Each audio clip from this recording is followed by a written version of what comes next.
was your approach this last month as kind of what you wanted to do maybe with your last spots?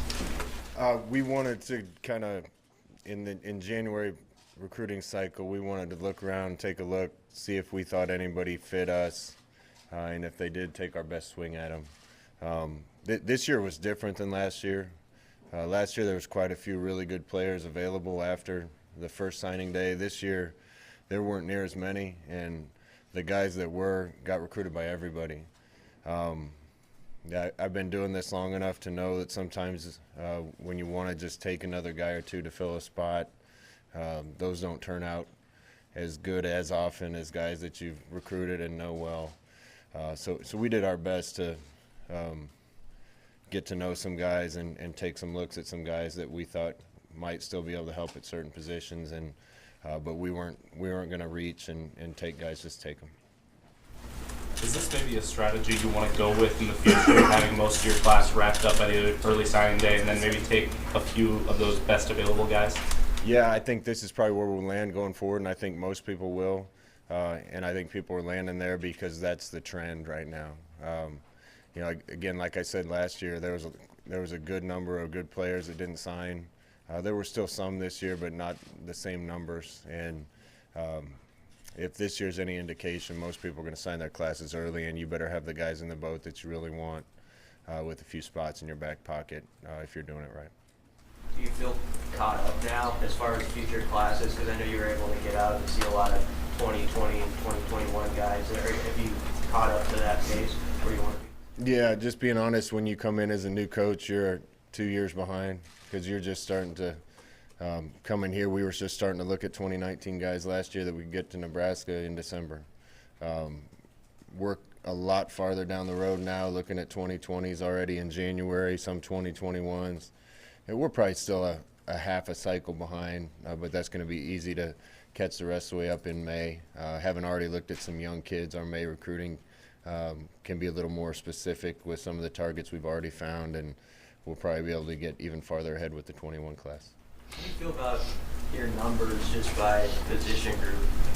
Are they where you want them to be now, or is there still some room even there to go?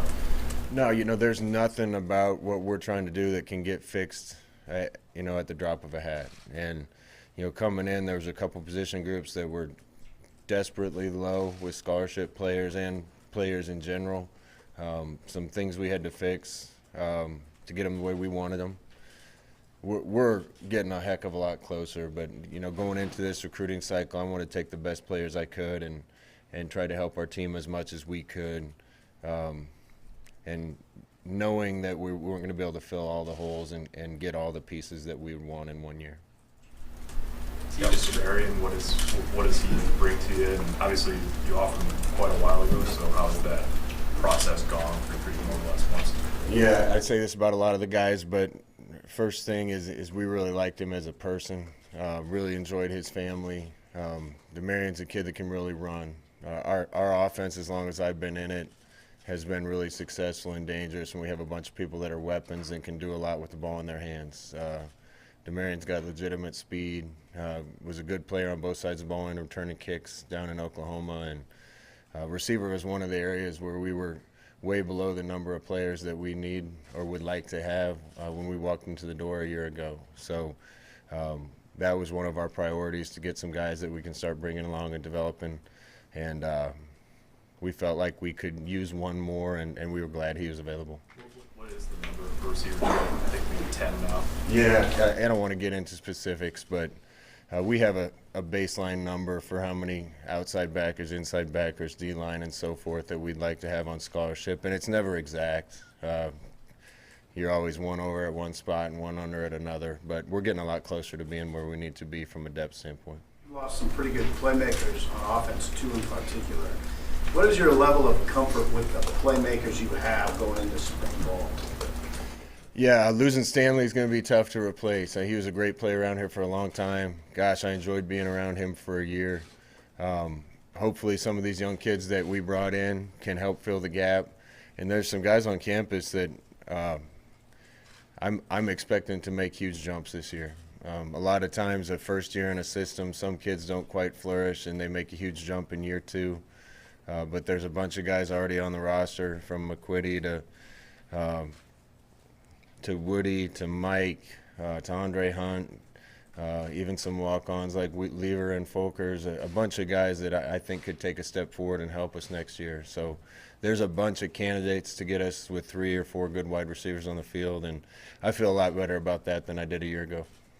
I know he actually signed in December, but what do you think was the difference for you guys getting Pola Gates, and what do you like that he brings to the table? We fought hard for a lot of our commits. A lot of guys put a lot of time in for these guys, and I tip my cap to the coaching staff, Coach Fish, Coach Shenander, Coach Held, Coach Verduzco, Coach Dawson were all involved in recruiting him. I think he felt at home here. I think he felt like this was a good opportunity. He's a dynamic playmaker. He's aggressive. You saw him hit Wandale in the All-Star game, and you could kind of see what both kids are made of from that play and that game in general. Love that we're adding more speed. I like the attitudes we're adding. I like the toughness we're adding, and Noah's certainly a part of that. He signed in December. We kept it under our head as best as we could to allow him to announce it at the Polynesian game the way he wanted to. But he's a big addition for us. With the transparency now in the transfer market, how do you handle that going forward? Just kind of evaluating that and like looking at your needs post-spring going forward? I'm kind of first thing I'm anxious about is the transfer portal is going to be old news very soon. As many kids are going to put their name in. Obviously, we've had some kids go in. There's going to be different circumstances. We had one kid go in that just wanted to look around, but his heart was here, and we welcomed him back. I think it's going to be more and more important for coaches to have great relationships with their kids and have a building that everybody wants to be in and keep everybody happy so you don't lose them. But there's going to be kids from all over the country in that portal.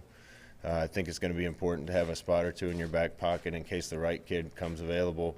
For us, it's got to be the right kid. It's got to be somebody that's going to fit on our team, and it's somebody that is talented enough to help us. And we'll certainly keep our eye on that, and we have some flexibility to take 1 or 2 of those if the situation arises. I know Darian was a good player, but how much did his perceived leadership abilities at Oklahoma State factor into you guys bringing him here, that maybe he could come in and be a leader even though he's just been here a short time? Well, you don't become a captain of a team unless you're a good teammate, and we want good kids that are good teammates. I think he was anxious to play with his brother for a year. His brother kept hinting at it, and we kept telling him we couldn't do anything until the season was over and if he put his name in the transfer portal. And after he did, honestly, it happened really fast, and this is where he wanted to be. So we were glad to add a piece on our defensive line. I think he's going to help us. Scott, when you guys get rolling in August, I know Dedrick Mills won't be here this spring, but when you get rolling in August, what do you want to see from Dedrick Mills right away? Yeah, Devine ended up being such a big piece for us last year, and you asked the question before, and I didn't get around to him, but I think he surprised everybody, maybe including himself, and how well he performed this year. And, I think he's got a future in football. That's tough to replace. That being said, I think the group we have, led by Mo, Washington, and some other young guys, are going to make that position more talented than it has been. But we're going to be really young, so we felt like we needed to add somebody that maybe had some experience.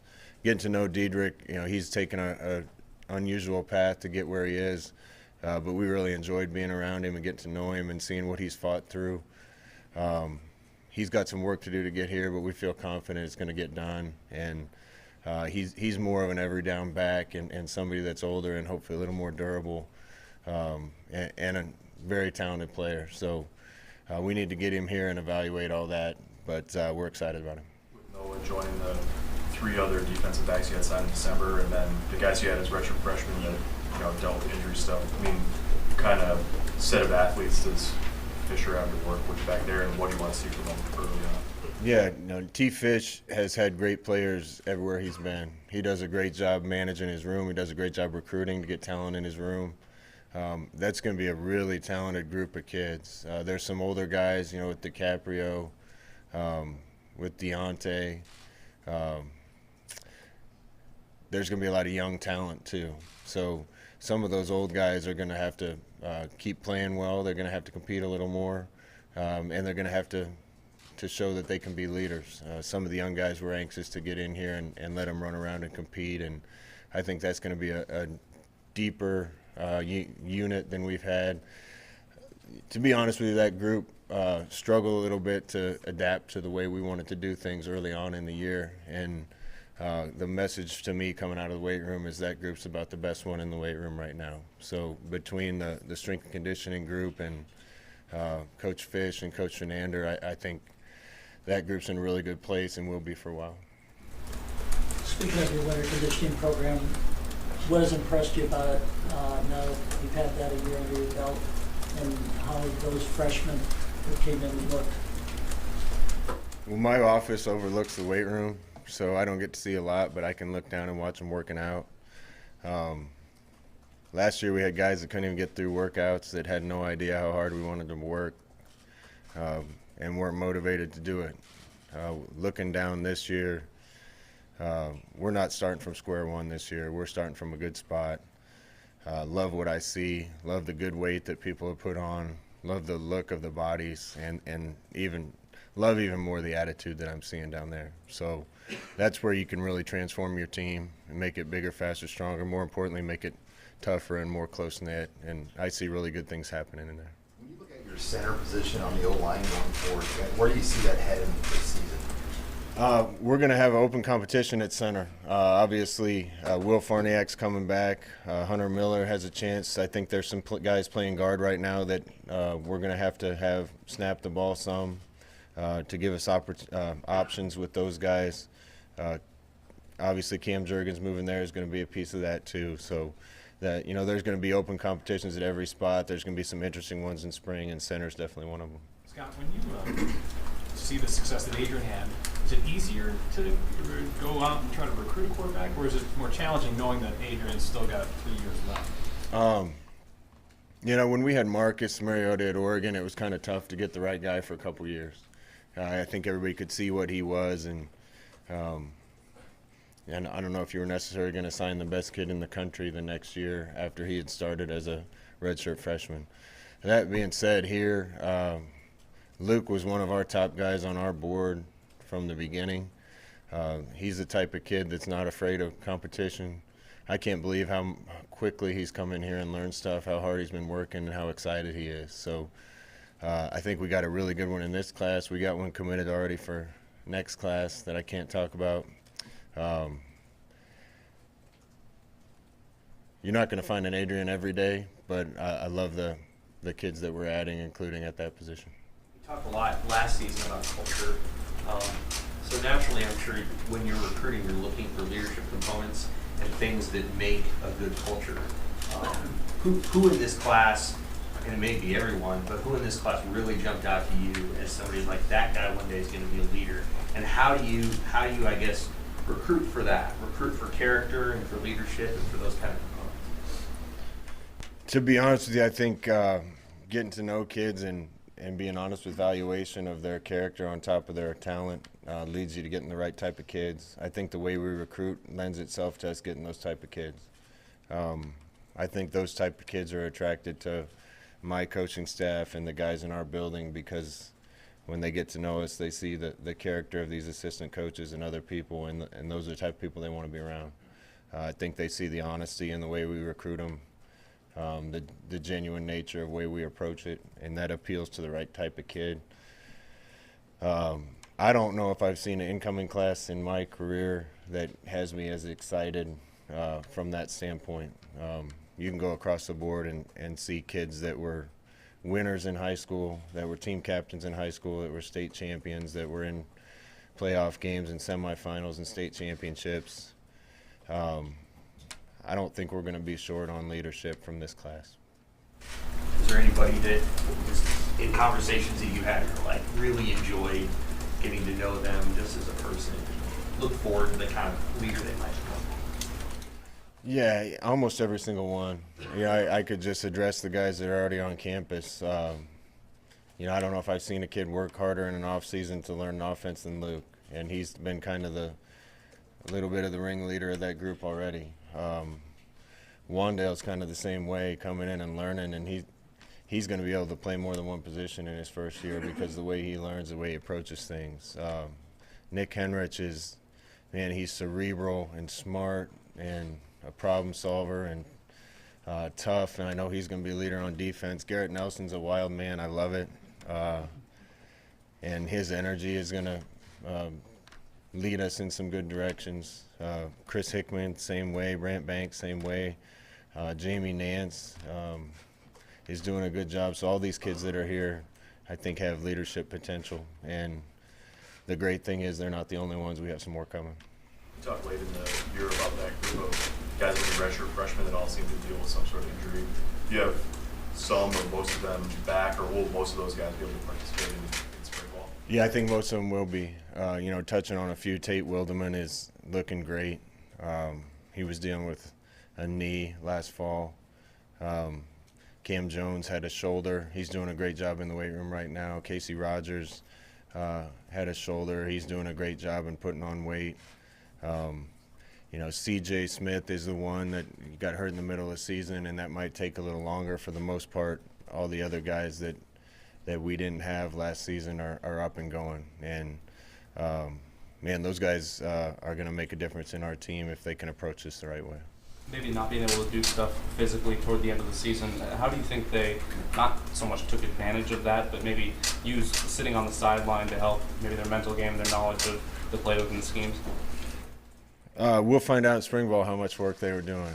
I call them the black sweatshirt posse because they all sat on the same place on the wall during practice wearing the same hooded sweatshirt. Usually the same one I had on, so I went over and joined them from time to time. But, those guys are driven. I mentioned Tate and Casey. Cam Jurgens was over there some. Cam Jones. Braxton was over there a little bit. There's some really talented kids, and, I would get a little upset looking over how much talent we had sitting on the wall, and it was just kind of unfortunate set of circumstances with those kids. But that's going to be almost like getting 4 or 5 or 6 more recruits in this class and guys that already have experience with our team. So anxious to put all those pieces together. Do you ever have to take kids like that aside and just preach patience? Guys who are used to having all this success in high school, and whether they don't play right away because of injury or something else, to just stay with this year. Oh yeah. It's first years are hard. I mean, it's different for Adrian or someone like that comes in and plays. That's rare. For the guys that have to redshirt, you're used to being a high school superstar and a junior high superstar and a Pop Warner superstar, and you come to a place and you don't even get to play the game. You're just practicing. It can be hard on some kids. Some kids use it the right way and take advantage of that year and really get bigger, stronger, faster, learn scheme, and they come back even better. Some other kids struggle a little more. The great thing is I think we're going to get all our guys through that, and they're all in a really good place right now. Well, you had said a few times last year you wanted Maurice Washington to add weight. How's that process going? What will that look like this spring? I got to be honest with you, I haven't seen Mo since I've been off the road. I'm sick of traveling. I'm anxious to see him. I know Zach's working hard with him. Dave Ellis is working hard with him. And he's not alone. There's a lot of guys that we need to get bigger and stronger and mature. But I just know how special Maurice could be if he was 200, 210 pounds. And he certainly didn't come in at that weight. So we're working hard with him. I think his biggest issue is making sure he's eating right in the nutrition side of it because he's working his butt off in the weight room.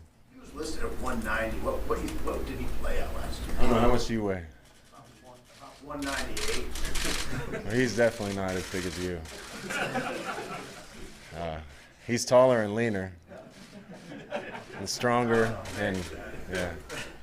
No, go ahead. You did about 25 walk-ons this year too. I mean, that's obviously a high number. I mean, your thoughts on the size of the walk-on group this year and kind of the message you wanted to send with the size of that class. Yeah, we want to grow the roster again. That was one of the secret sauces around here for a long time.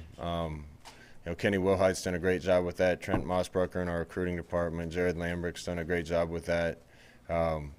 It's going to very soon be competitive, and guys are going to have to earn their place on the team. And I expect great things out of these walk-ons, kids that we're bringing in. We brought a bunch in the last 2 classes.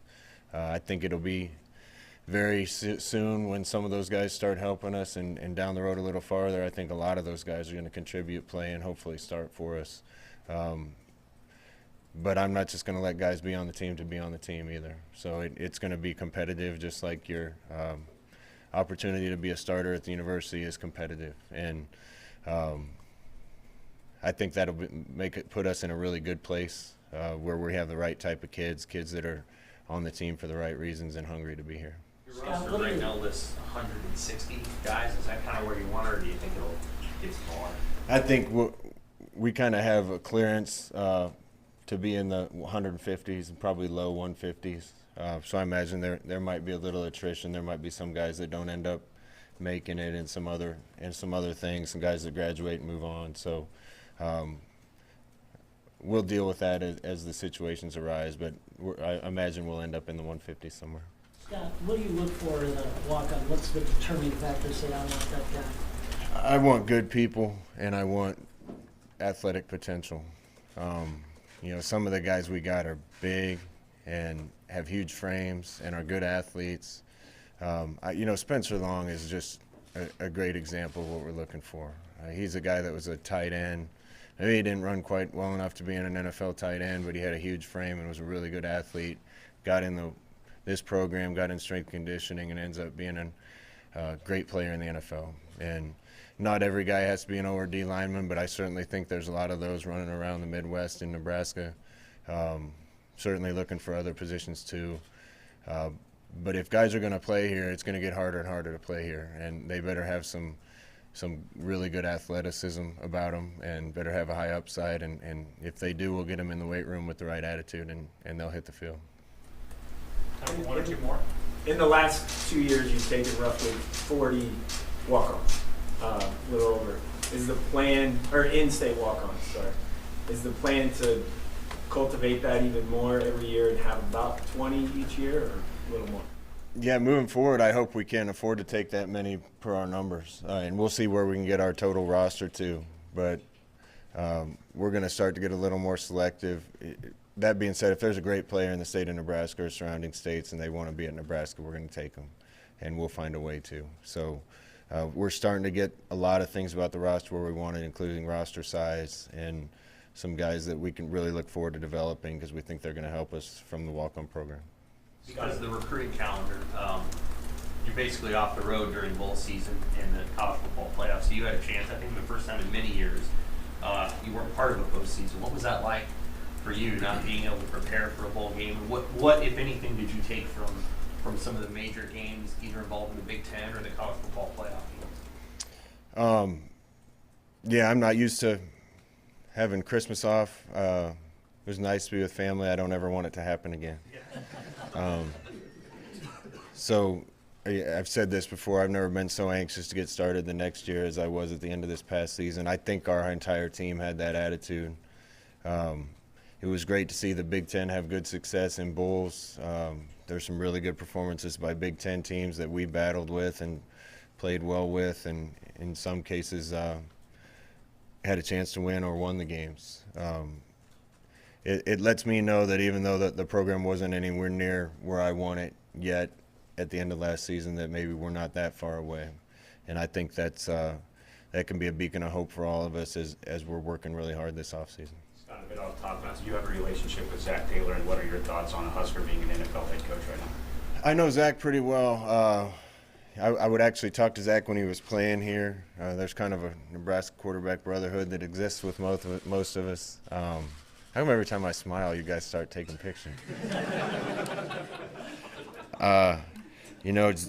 Zach married the daughter of my head coach when I was in Green Bay.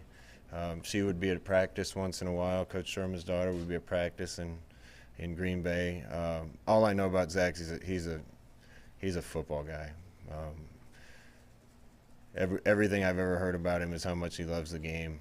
So he'll give me a reason to try to root for him and Cincinnati a little bit, and we wish him nothing but the best. Scott, we're 5 weeks away from spring football.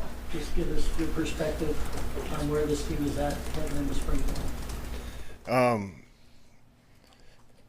The biggest difference I see is how kids walk onto our floor more often. They're around the coaches. They have smiles on their faces. I think everybody's excited, and that's a far cry from where we were. You know, I walked into the first team meeting room, and you could have heard a pin drop in there. That's not the team I want to coach. I want a team that I walk into the team meeting room and they're having fun and chatting it up and loving being around each other, and then they can dial it in and get to work. And the attitudes that I see and the camaraderie that I see isn't even on the same level, not even close to where it was a year ago. And I give credit to that to all these assistant coaches that are working with them every day. But I think these guys are ready to have a lot of fun. JD Spielman, good to see you get to go for spring. Yeah, as far as I know, I saw him this morning. He was going to class, I think, so I was proud of him. Yeah, he had a high ankle sprain. Won't need to say much more about it. He was so close to me to play in the Iowa game, but just couldn't change direction well enough for us to trust him out there.